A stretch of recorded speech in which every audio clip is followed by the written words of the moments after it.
हरे कृष्णा। तो आज हम डिस्कस करने वाले हैं कर्म में प्रेम गीता का व्यावहारिक प्रयोग। तो ये जो भगवत गीता यथारूप जो कि शिला प्रभुपाद उन्होंने हमको दिया है, तो इसके माध्यम से हम ये समझेंगे कि कैसे जो हम हमारे जो भी एक्शन करते हैं उसको विथ डिवोशन या कर्म में प्रेम कैसे हम प्रैक्टिकली उसको प्रैक्टिस कर सकते हैं कि किस तरह।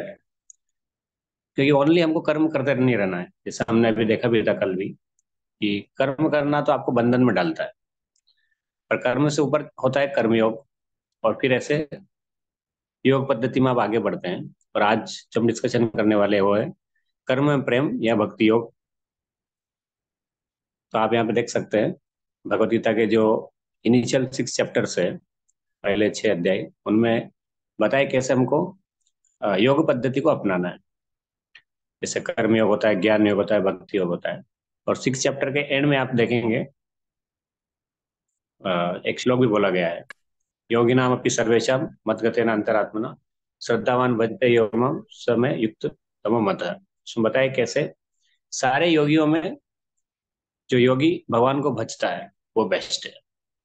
तो फिर 6 चैप्टर के एंड से भक्ति योग का स्टार्ट हो जाता है, जो कि अगले जो 6 अध्याय है।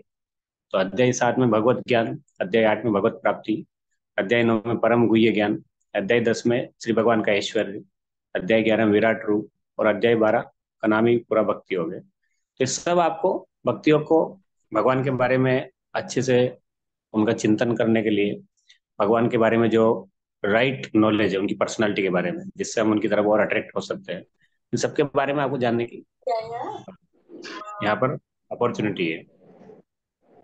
आइए हम 7 चैप्टर से देखते हैं कि कैसे इसको हम।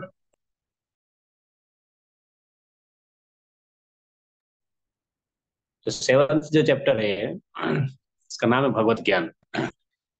तो 6 चैप्टर के एंड में जैसा हमने डिस्कस किया कि भगवान कृष्ण बताते हैं कि जो योगी उनके विषय में सोचता है और उनकी दिव्य प्रेमा भक्ति करता है वो सर्वोच्च है, मत कहते हैं अंतरात्मा।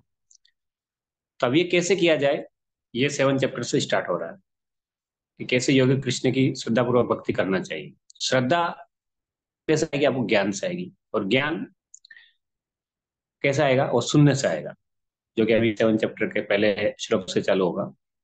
तो अध्याय 7 से 12 में श्री कृष्ण अपने बारे में दिव्य ज्ञान, जैसे कि मैं ही परम सत्य हूँ, पूर्ण पुरुषोत्तम हूँ, वो हमको प्रदान करते हैं। और इससे आपको क्या बेनिफिट होगा, आपकी भक्ति और सुदृढ़ होगी और आप उत्साहित होंगे भक्ति को अच्छे से करने के लिए। तो ये पहला श्लोक है 7 चैप्टर का। श्री भगवान वाच मय्यासक्त मना पार्थ योगम युंजम मदाश्रया असंशयम समग्रम मां यथा ज्ञास्यसि तत्शृणु। श्री भगवान ने कहा, हे प्रतापुत्र, अब सुनो कि किस तरह मेरी भावना से पूर्ण होकर मन को मुझ में आसक्त रख कर योगाभ्यास करते हुए मुझे पूर्णतया संचय रहित जान सकते हो। यहाँ पर ये पहले, तो यहाँ पर क्या बताया जा रहा है, भगवान बोल रहे हैं कि मेरे बारे में सुनो। कल भी हमने देखा था कि सुनना कैसे है, तो हमको सुनना है। भगवान यहाँ बता रहे हैं कि मेरे बारे में मैं यहाँ सक्त मना पाता है तत्श्रुणु, आप वर्ड देख सकते हैं। तो फिर आगे जो श्लोक में बताया है, तो भगवान ने बताया कैसे हम आत्मा है और आत्मा के ऊपर जो कवरिंग है, तो 2 कवरिंग है, सूक्ष्म शरीर है और भौतिक जड़ शरीर है। तो जो जड़ शरीर है वो किससे बना हुआ है, भूमि जल अग्नि वायु खम। तो ये भूमि रपो अनलो वायु खम मनोर बुद्धि एवच, ये श्लोक आता है आगे। और उसके ऊपर जो सूक्ष्म शरीर है वो है मन बुद्धि अहंकार, और उसके नीचे आत्मा। इन दोनों कवरिंग के अंदर में आत्मा निवास करता है। तो आत्मा किससे, आत्मा का जो स्वरूप है वो क्या है, सच्चिदानंद है। वो आनंद से पूर्ण है, ज्ञान से पूर्ण है और एटर्नल है। ये आगे के श्लोक में बताते हैं।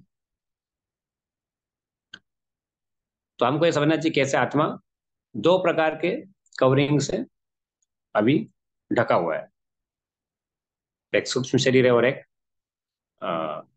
जड़ शरीर है। तो ये 8 तत्व टोटल होते हैं, या उसको 8 एलिमेंट भी बोलते हैं। 6 श्लोक में बताया कैसे कृष्ण ही सृजन करता है और संवारक है, प्रभव प्रलय तथा। 7 श्लोक में बताया कृष्ण पूर्ण पुरुषोत्तम और पालन करता है। तो 7 श्लोक बहुत फेमस है, 7.7, भगवद गीता का 7वें अध्याय का 7वां श्लोक। इसमें क्या बता रहे हैं? तो ये श्लोक अभी तक किसी ने नहीं बोला, आप देखेंगे भगवान कृष्ण ने बोला है। मत्त परतरम नान्यत किंचित अस्ति धनंजय मयि सर्वमिदं प्रोतम सूत्रे मणिगणायु। तो अगले 4 श्लोकों में भगवान कृष्ण समझाते कैसे वो जगत को चलाते हैं, और इस जगत के वो केवल सृजनकर्ता और पालक ही नहीं है, अभी तो इस जगत के सार भी है।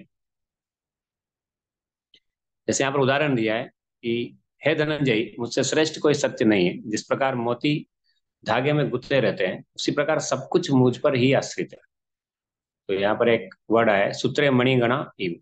जैसे आपने मोती का माला देखा होगा, तो उसमें जो धागा रहता है उससे ही सारे मोती गुथे हुए हैं। पर धागा चाहे दिखे नहीं, ऐसे भगवान जरूर नहीं कि आपको दिख रहे बाहर से, पर फिर भी उनके ऊपर ही सब कुछ आश्रित है। तो फिर आगे भगवान बोलते भी, इवन 10th चैप्टर जो ये सब भक्ति योग के पार्ट है, उसमें भगवान ने श्लोक बोलते हैं, अहम सर्वस्व प्रभो मत्त सर्वम प्रवर्तते। अनगिनत जगतों का निर्माण करने के लिए कृष्ण स्वयं को महाविष्णु के रूप में विस्तारित करते हैं। ये भगवान कृष्ण भगवत में शॉर्ट में बता रहे हैं, आगे भागवतम में भी आपको जानने को मिलेगा। तो भगवान क्या बोल रहे हैं, मैं समस्त आध्यात्मिक एवं भौतिक जगतों का कारण हूँ, प्रत्येक वस्तु मुझसे ही उद्धृत है। तो ऐसे आप देख सकते हैं कितना अच्छे से हमको भगवान के बारे में डायरेक्टली दिव्य ज्ञान मिल रहा है। भगवान स्वयं अपने बारे में बता रहे हैं, आप समझ सकते हैं कितना हमारे लिए बेनिफिशियल। और फिर महाविष्णु से क्या आता है?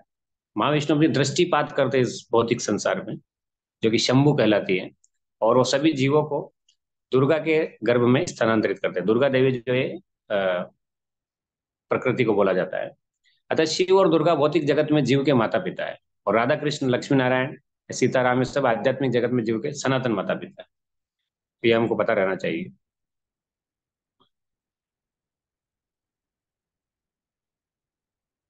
आगे हम और भी देखते हैं कि दुर्गा, यहाँ पर दुर्गा देवी को कैसे कंपेयर किया है, वो उनकी बहिरंगा शक्ति है, जेलर के जैसे। राधा लक्ष्मी उनकी अंतरंगा शक्ति है, और भगवान कृष्ण स्वयं शक्तिमान है। तो ये 3 आपको पता रहना चाहिए, शक्तिमान, उनकी अंतरंगा शक्ति और उनकी बहिरंगा शक्ति। तो ये सब आप देखेंगे भागवतम में बताया है, और भगवत गीता में भगवान वही सब ये 7 चैप्टर में बता रहे हैं हमको। तो ऐसे भगवान कृष्ण सभी जगह अपना विस्तार के माध्यम से वो प्रेजेंट है। जैसे महाविष्णु के रूप में सभी जगतों के स्रोत है, सारे जगत का वो सृजन कर रहे हैं। आपने फोटो भी देखा होगा, महाविष्णु से बहुत सारे ब्रह्मांड निकल रहे हैं, अनंत ब्रह्मांड। फिर आप देखेंगे कि उन्हीं से फिर सारे ब्रह्मांडों के अंदर जो या भीतर उपस्थित है, गर्भोदक्षय विष्णु उनको बोला जाता है। हर ब्रह्मांड के अंदर गर्भोदक्षय विष्णु होते हैं, तो वो भी उनसे ही प्रकट हुए हैं। और फिर हर जीवों के हृदय में, सबके हृदय में वो परमात्मा के रूप में, उसको शिरोदक्षय विष्णु बोलते हैं, वो उपस्थित है। ऐसे हमको समझना चाहिए कि भगवान कृष्ण ही भगवद गीता में डायरेक्टली बोल रहे हैं, मैं ही सबका सार हूँ, मैं ही सबका मूल स्त्रोत हूँ। तो आप देख सकते हैं कैसे वो, और ये भागवतम में भी आगे बताया जाएगा भगवद गीता के बाद, कैसे वो महाविष्णु, गर्भदक्षय विष्णु या शिरोदक्षय विष्णु, 3 विष्णु के अवतार से वो हर जगह पे वो प्रेजेंट है। तो ये श्लोक भी आगे आता है, विष्णु त्रीणी रूपाणी पुरुषाख्यान अन्यथो विदु। और ये 3 पुरुष के बारे में आप जान जाते हैं, तो आपको मुक्ति तो ऐसे ही मिल जाती है। क्यों? क्योंकि ये तीनों पुरुष ही इस सब चीजों का कारण है, और वो कहाँ से है? भगवान कृष्ण के वो विस्तार है। आगे 10th चैप्टर में भगवद गीता में भगवान फिर बताते हैं अपने ऐश्वर्य के बारे में। उसमें बताते हैं कि तुम जान लो कि ये सारा जो भी आप देख रहे हैं, ऐश्वर्य, सौंदर्य, तेजस्वी सृष्टिया, सब मम तेजो अंश संभव, मेरे तेज के एक स्फुलिंग मात्र से। तो भगवान कृष्ण स्वयं बोल रहे हैं, आप जो भी देख रहे हैं, जो भी आप ऑब्जर्व कर रहे हैं, सब कुछ उनके बस एक अंश मात्र से ये सब बना है। तो भगवान कृष्ण स्वयं बोल रहे हैं। तो तो भगवत गीता में भगवान गारंटी ले रहे हैं, मैं ही सब वस्तुओं का स्रोत हूँ, मैं ही सारी पर्सनालिटी का स्रोत हूँ। तो ये भगवत गीता हमको ऐसे पूरा क्लैरिटी देता है कि जो भी आप देख रहे हैं, चाहे वो आध्यात्मिक हो या भौतिक हो, तो सब कुछ भगवान से आ रहा है। भगवान कृष्ण उसकी गारंटी ले रहे हैं। मैं और भगवान को यहाँ पर भगवान स्वयं नहीं बोल रहे अपने बारे में, इवन जो बड़े बड़े पर्सनालिटी जैसे कि ब्रह्मा जी, तो वो भी क्या बोल रहे हैं, मैं आदि पुरुष उन भगवान गोविंद का भजन करता हूँ जो अपने नित्य वृंदावन धाम में सदैव वेणु बजाते रहते हैं। वेणुम कवनंतम अरविंद दलायताक्षम बरावतम स्तम सुंदरांगम कंदर्प कोटि कमनीय विशेष शोभम गोविंदम आदि पुरुषम तमम भजामि। तो यहाँ ब्रह्मा जी श्लोक बोलते हैं ब्रह्म संहिता में कि उनके जो वेणु बजाते रहते हैं, जिनके नेत्र कमल दल के समान विशाल है, जो मोर मुकुट धारण करते हैं, जिनका श्री विग्रह श्याम मेघ के समान मनोहर है और जिनकी शोभा करोड़ों कामदेव की अपेक्षा भी विशेष मनोहर है।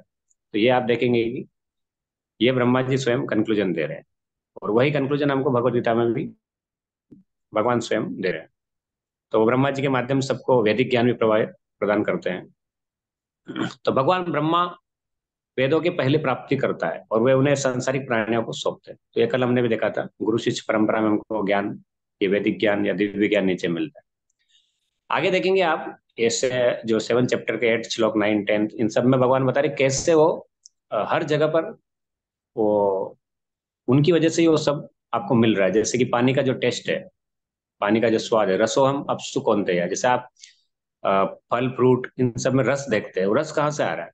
एक्चुअली वो भगवान का ही प्रेजेंस की वजह से है। पुण्यो गंध पृथ्वीयाम, तो अगर आपने देखा होगा बारिश होने के बाद पृथ्वी से एक गंध आता है, तो या फ्लावर्स वगैरह में आपको स्पेशल स्मेल फ्रेग्रेंस आता है। तो गंध कहाँ से आ रहा है? भगवान की वजह से आ रहा है। बीजम माम सर्वभूतानाम, सारे जीवों का वो बीज या फिर बुद्धि, मान लो कि बुद्धि है, तेजस्वी तेज उनका तेज है, बलवताम उनका बल है, और जो काम, इवन वो सेक्स लाइफ भी है अगर वो प्रॉपर धार्मिक नियमों का पालन कर रहे हो, जैसे जल का स्वाद या सूर्य की उष्मा, तो ये सब क्यों पॉसिबल हो पा रहा है? तो ये सब भगवान कृष्ण का प्रेजेंस होने से ही पॉसिबल हो पा रहा है। उनके प्रेजेंस से ही आप जो जल में स्वाद आ रहा है वो आ रहा है, नहीं तो आप को स्वाद नहीं आएगा जल में, या आपका जो प्यास बुझाने का जो क्षमता है जल में वो नहीं आएगा अगर भगवान कृष्ण उसको सपोर्ट नहीं करे। तो ऊपर बताए गए 14 या 14 उदाहरण प्रकृति के 3 गुणों में उपस्थित रहते हैं भगवान कृष्ण की। फिर भी हमको समझना चाहिए कि भगवान कृष्ण ऐसा नहीं है कि वो पानी है या नहीं, ये भगवान कृष्ण की वजह से या उनकी प्रेजेंस होने की वजह से उसमें वो सब पॉसिबल हो पा रहा है। तो ये सब हमको नॉलेज समझना चाहिए। जैसे आप पानी का स्वाद देखते हैं, पानी पीते हैं, या सूर्य की तरफ देखते हैं, उसकी उष्मा को अनुभव करते हैं, या फ्रेग्रेंस गंध को आप स्मेल करते हैं, तो आपको समझना चाहिए कि जहां पर भी बल या सब कुछ देखते हैं, आपको समझना चाहिए सब कृष्ण की वजह से है।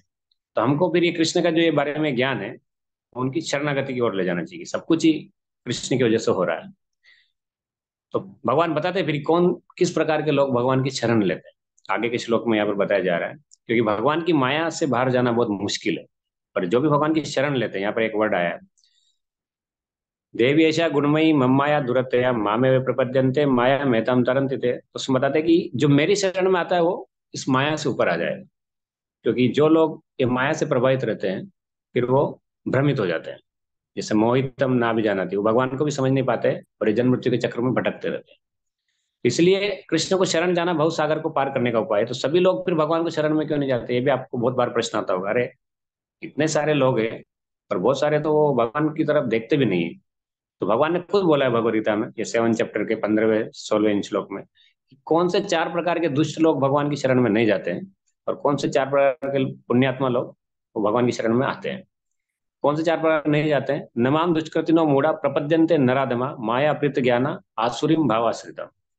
तो ये 4 प्रकार के दुष्ट है, वो है एक तो मूर्ख, दूसरा मनुष्य में सबसे अधम नीच, और तीसरा जिनका जो ज्ञान है वो ज्ञान तो है उनके पास, वो माया के द्वारा हर लिया गया है, जैसे एथिस्ट राइटर या फिलोसफर, ये सब जो भगवान में विश्वास नहीं करते हैं। और आसुरी मतलब जो आसुरी प्रकृति के लोग रहते हैं, तो जैसे कोई टेररिस्ट हो गया या कुछ ऐसे राजा लोग जो अ, लोगों को परेशान करते हैं, या आसुरी प्रजाति के, राक्षस प्रजाति के। तो 4 प्रकार के मनुष्य भगवान को शरण में नहीं जाते। और कौन से 4 प्रकार के मनुष्य भगवान की शरण में जा सकते हैं? चतुर्विधा भजन्ते माम जना सुकृतिनो अर्जुना आर्तो जिज्ञासुर अर्थार्थी ज्ञानी च भरतर च भा। ये 4 प्रकार के भगवान की शरण में जाते हैं। जो पीड़ित है वो जा सकते हैं अगर वो पुण्यात्मा है, तो सारे पीड़ित लोग नहीं जाएंगे। ऐसे धन चाहने वाले या कुछ चाहने वाले वो भी भगवान की तरफ जाते हैं। और ऐसे लोगों को अगर वो भगवान की तरफ आते हैं तो भगवत गीता में वेलकम किया है उनको, ये नहीं बोला कि कोई आप गलत हैं, पर उनको बहुत हाई लेवल पे नहीं बताया। आगे के श्लोक में आपको पता लगेगा इस चारों में से भी कौन सर्वश्रेष्ठ है। तो आगे 17 श्लोक में बोला है, तेषाम ज्ञानी नित्युक्तम एक भक्ति विशिष्यते प्रियो ही ज्ञानिनोत्यर्थम अहम सच मम प्रिया। तो भगवान बोलते हैं इन चार में भी जो ज्ञान लेवल पे रहता है, जो भगवान कृष्ण के प्रति उसको प्रॉपर नॉलेज है, तो उसको प्रिय बताया है। और फिर आगे उसमें भी भक्त जो रहता है उसको और प्रेम करते हैं, वो आगे बताया है। तो इसलिए हमको समझना चाहिए कि भगवान कृष्ण ने यहाँ पर बताया कि ज्ञानी भक्त जो है, जो भक्त जिसको भगवान का प्रॉपर नॉलेज है कि कैसे अप्रोच करना है भगवान को, भगवान को बस हमको अपने दुख मिटाने के लिए कुछ पाने के लिए नहीं जाना चाहिए। तो कृष्ण को वास्तव में किस रूप में हम अप्रोच करें, और तो यहाँ बताया है उनकी दिव्य सेवा में तत्पर रहकर सर्वोच्च उद्देश्य कृष्ण को निश्चित रूप से प्राप्त करता है। फिर हमको कितना टाइम में ऐसा लेवल पे हम आएंगे अगर, क्योंकि हमारा लाइफ तो कभी कभी होता है भगवान को हम ऐसे ही अपने दुख सुनाने जाते हैं, कुछ प्रार्थना करने जाते हैं, या थोड़ा बहुत प्रयास कर रहे हैं भगवान से जुड़ने का। तो यहाँ पर बताया कि टाइम तो बहुत लगता है, पर फिर भी अगर आप उसका डायरेक्ट रास्ता भी है, वो आगे हम बताएंगे। क्योंकि जो भगवान का जो शुद्ध भक्त बनता है वो बहुत दुर्लभ है। बहुनाम जन्मनाम अंते ज्ञान माम प्रपद्यते वासुदेव सर्वगति समात्मा सुदुर्लभ है। तो यहाँ पर बताए कुछ लोग क्या करते हैं, कभी कभी हमको ये भी, एक और भगवान यहाँ पर देवताओं की उपासना के बारे में बता रहे हैं कि 7th चैप्टर में। तो आप देखेंगे भगवान ओनली अपने बारे में नहीं बता रहे, भगवान ये बता रहे कि हर उपासना का क्या क्या लेवल है। जैसे आप ये नहीं बोल सकते कि मैं देवता की उपासना करता हूँ वो भी भगवान की उपासना के बराबर है, मैं माता पिता की सेवा करता हूँ भगवान के बराबर है, मैं जनता की सेवा करता हूँ वो भी भगवान के बराबर है, मैं अगर कुछ जानवरों को खाना खिला रहा हूँ, पेड़ पौधों को पानी पिला रहा हूँ, नेचर की सेवा कर रहा हूँ, तो वो सब भगवान की सेवा के बराबर नहीं है।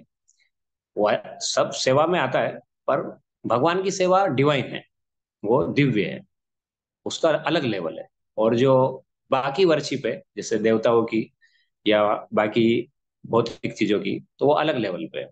तो वो हमको यहाँ पर समझ में आएगा। जैसे देवताओं के बारे में आप बताया है, कौन से प्रकार के लोग देवी देवता की उपासना करते हैं। तो यहाँ पर भगवान ने डायरेक्टली बोला है 20 नंबर के श्लोक में, कामस्ते ऋत ज्ञान। तो जो लोग काम से प्रभावित है, काम मतलब जो अपनी इच्छा पूर्ति के लिए या अपना संताप मिटाने के लिए अगर देवी देवता की उपासना करते हैं, तो वो फिर, और उनका जो फल मिलता है उनको देवता की उपासना करने से, वो क्या होता है, अंतवंतम फला तेषाम भवती अल्प मेधसाम। तो भगवान देखो ये सब वर्ड यूज कर रहे हैं कि उनका जो फल मिलता है देवता की उपासना से वो टेम्परेरी रहता है, मतलब वो नष्ट हो जाएगा, नाशवान फल मिलता है। और ये लोग कम बुद्धि वाले रहते हैं क्योंकि इनको लगता है कि देवता, वो देवता ही उनका भगवान है, और उसको उससे जो मिल जाए वही उनके लिए सब कुछ है। पर उनको ये नहीं समझ में आता कि भगवान कृष्ण का जो वर्शिप है या उनका जो भक्ति है ये और भी बढ़ के है आगे। इसलिए हमको चाहिए कि हम ये सब समझे कि हर वर्शिप का क्या लेवल है। तो दो तरह की वर्शिप होती है, एक होती है डिवाइन होती है, एक होती है मंडन वर्शिप। तो हमको डिवाइन वर्शिप करना है भगवान की, जो कि भगवान यहाँ बता रहे हैं कि जो मेरे बारे में जिसको प्रॉपर नॉलेज है और जो मेरी भक्ति में अ, वो लगा हुआ है वो मेरे को बहुत प्रिय है। तो हमको चाहिए कि हम भगवान कृष्ण की प्रॉपर ज्ञान उनका लेकर उनकी पर्सनालिटी के बारे में प्रॉपर प्रैक्टिस करें। नहीं तो हम अल्प ज्ञान में रह जाएंगे, तो हम देवताओं की वर्शिप करेंगे भौतिक रूप पे ही, हम भौतिक जो इच्छा है उनकी पूर्ति के पीछे जाएंगे। पर हम भगवत गीता के माध्यम से या ये सब समझ कर भगवान कृष्ण की प्रेममयी सेवा कर सकते हैं। और उसको करने से क्या होगा, आपको भगवान के धाम में जाने का मौका मिलेगा, और आपको भगवान को समझने का मौका मिलेगा, भगवान की लीलाओं को, भगवान के गुणों को जानने का मौका मिलेगा। तो आपको दिव्य आनंद की प्राप्ति होगी, और आपको ये टेम्पररी या नाशवान फल नहीं मिलेगा, आपको एटर्नल सनातन रूप से आपको एक अ, आनंदित या खुशहाल जीवन मिलेगा। तो और कुछ लोग क्या होते हैं, वो अ, जो मूर्ख रहते हैं, अल्पज्ञ रहते हैं, वो भगवान उनको अपनी अंतरंगा शक्ति द्वारा उनका जो नॉलेज है वो ढक देते हैं। तो हमारी दृष्टि माया से ढकी हुई है, भगवान सब कुछ जानते हैं, ये भी आगे बताया उन्होंने। तो हम क्यों भगवान से दूर जा सकते हैं, हमारे लिए कि यहाँ पर भगवान ने वार्निंग भी दिया है कि इच्छा द्वेष समुत्थेन द्वंद्व मोहेन भारत। तो अगर ये नरक के 3 द्वार है, काम क्रोध लोभ, तो अगर हम इनसे प्रभावित होंगे या द्वंद्व से प्रभावित होंगे, द्वंद्व मतलब हानि लाभ या मान सम्मान, इन सब से, तो फिर क्या होगा, फिर हम भगवान से दूर जाने का चांस है। इसलिए हमको क्या करना चाहिए, दृढ़ होकर और हृदय की शुद्धि करते हुए फिर हमको भगवान की भक्ति करना चाहिए। ये चार प्रकार के भक्त बताए भगवान ने, जो पीड़ित रहते हैं, जिज्ञासु रहते हैं, अर्थार्थी रहते हैं, या ज्ञानी रहते हैं। फिर ज्ञानियों में बताया उन्होंने आगे, जो एक भक्त रहता है वो उनको बहुत प्रिय है, तो ज्ञानी भी उनको प्रिय है, ज्ञानियों में फिर भक्त प्रिय है। तो ये सब हमने देखा है कैसे हमको कर्म नहीं करना है, कर्म बंधन का कारण बनता है। फिर हमको योग पद्धति पालन करना है, और योग में भगवान ने 6 चैप्टर के एंड में बताया कि जो उनको भक्ति करता है, उनको बचता है, वो बेस्ट है। फिर 7 चैप्टर में भक्ति योग का प्रॉपर नॉलेज, भगवान अपने बारे में नॉलेज दे रहे ताकि हमारी भक्ति और मजबूत हो, हम अच्छे से भक्ति कर सके। तो ये योग सीढ़ी में प्रगति यहाँ पर हमने देखा कि कुछ लोग तो ओनली पशु जीवन जीते हैं, कुछ लोग थोड़ा बहुत वैदिक नियम पालन करते हैं, कर्म कांड करते हैं कुछ भौतिक लाभ के लिए, और फिर कुछ लोग योग पद्धति पालन करते हैं। योग मतलब वो भगवान से जुड़ना चालू कर देते हैं। यहाँ पर उनका विशेषता बताया है। पशु जीवन मतलब वो, उनको कुछ मतलब नहीं है क्या चल रहा है। कर्म कांड मतलब वो नियंत्रित इंद्रिय तृप्ति करते हैं, मतलब उनको फिर भी अपनी भौतिक इच्छाएं पूरा करना है, पर वो थोड़ा कंट्रोल में करते हैं। फिर कर्म योग वाले क्या करते हैं, वो भक्ति करना चालू कर दिए, पर वो थोड़ी उनकी कामना है, उनकी इच्छा है, स्वार्थी कामना है। जो निष्काम कर्म योग या भक्ति योग पर जाते हैं, फिर वो निस्वार्थ भाव वाले भक्त होते हैं, और उसमें भी जो प्रेमी भक्त है वो सबसे ऊपर है। तो ये योग सीढ़ी में से आपका प्रकृति होता है, पर इसके भी आगे एक और सीढ़ी है जो कि हमारे लिए बहुत इंपॉर्टेंट है। तो ये यहाँ पर सीढ़ियां बताई हैं। तो इसमें स्वचलित सीढ़ी के बारे में आपको आज पता लगेगा कि अगर आप कोई भी जीवन में रह जाए, इवन पशु जीवन पर भी रहे, पर अगर आप भगवान के शुद्ध भक्तों की शरण ले ले और उनका संग ले ले, तो फिर आप डायरेक्टली भक्ति का प्रैक्टिस करके भाव भक्ति और प्रेम भक्ति पर जा सकते हैं। कि आपको ये जो चैप्टर है 7th 8th 9th 10th 11th 12th में डायरेक्टली भक्ति योग बताया है पूरा अच्छे से, तो आपको ऐसे लेके जाएगा। और 8 चैप्टर से भी हम कुछ सीखते हैं। यहाँ पर 8 चैप्टर में बताया कैसे हमको हमारी लाइफ को ऐसे प्रिपेयर करना है कि हम at the end of life always thinking of Krishna. तो तस्मात् सर्वेषु कालेषु माम अनुस्मर युद्ध च। तो बहुत बार ये प्रश्न भी आता है आपको लाइफ में कि हम हमारा बहुत सारी एक्टिविटी कर रहे हैं जीवन में, बहुत सारा काम करना पड़ता है, बहुत सारी चीजें करना पड़ता है, अब इसमें भगवान को कैसे याद रखें। तो भगवान ने बताया कि चाहे आप कुछ भी करो, उसमें आप भगवान को याद रखना इंपॉर्टेंट है, क्योंकि आप जो भी याद रखोगे, जो भी आप सोचोगे मरने के समय, फिर आपको ऐसे ही नेक्स्ट लाइफ मिलता है। इसलिए हमको भगवान के बारे में सोचना है। तो 8 चैप्टर का नाम भी क्या है, भगवत प्राप्ति। तो हमको ऐसा प्लान करना है। तो फिर ये प्रैक्टिकल कैसे पॉसिबल होगा, यहाँ पर बताया कि Lord does not say that one should give up his prescribe duty और एंगेजमेंट। तो भगवान बोल रहे कि आप सब चीजों को एकदम छोड़ के बैठ के भगवान के बारे में सोचो। भगवान बोल रहे हैं कि आप जो भी कर रहे हो उसको करते हुए भगवान के बारे में सोचो। तो one can continue them and at the same time think of Krishna. और ये कैसे पॉसिबल होगा, आप ये चैंटिंग जो है, जिससे भगवान का नाम जप करना है, हरे कृष्णा, या भगवान की कुछ सेवा करना है, या भगवान के लिए कुछ प्लान करना है, अगर ये आप अच्छे से चालू कर देंगे, अच्छे से इसका प्रैक्टिस करेंगे, तो फिर आप भौतिक रूप में जो भी कर रहे हैं, जैसे कि अपना काम कर रहे हैं, लोगों से मिल रहे हैं, बाहर के संसार से आप प्रभावित हो रहे हैं, उससे आप शुद्ध हो जाएंगे, और आपका मन और बुद्धि हमेशा कृष्ण में लगा रहेगा। ये चैंटिंग कृष्णाज नेम। तो one will be transfer to supreme planet Krishna Lok without a doubt. तो 8.7 में बताया है 8 चैप्टर में। इसलिए हमको हमारी लाइफ को ऐसे प्लान करना है, ऐसे प्रैक्टिस करना है कि हम ये जो हरे कृष्ण मंत्र है इसका जाप करने की हमको आदत लग जाए, क्योंकि ये डायरेक्टली भगवान का आपको थिंकिंग देगा, उनका रिमेम्बरेंस देगा। और अगर at the end of life भी, अगर मृत्यु के समय भी हमको ये याददाश्त या ये रिमेम्बरेंस रहा, तो हम श्योरली भगवान के धाम में प्रवेश कर जाएंगे, जो कि अल्टीमेट अचीवमेंट है। ये मंत्र है हरे कृष्णा कृष्ण कृष्ण हरे हरे, हरे राम राम राम हरे। तो आप जो भी कर रहे हैं, चाहे आप खाना बना रहे हैं, चाहे आप ट्रेवलिंग कर रहे हैं, चाहे आप पढ़ाई करते हुए, या आप जो भी कर रहे हैं, जहां पर भी आपको बहुत ज्यादा उसमें फोकस नहीं चाहिए, तो उसको हमको करते हुए क्या करना चाहिए, इसका ये मंत्र का जाप करना चाहिए। और इसके लिए स्पेशल टाइम भी, जैसे मॉर्निंग या जो भी आपके लिए बेस्ट टाइम है, उस पर आप ये कर सकते हैं। तो 10th चैप्टर में और 9th चैप्टर में भी आगे यही बताया।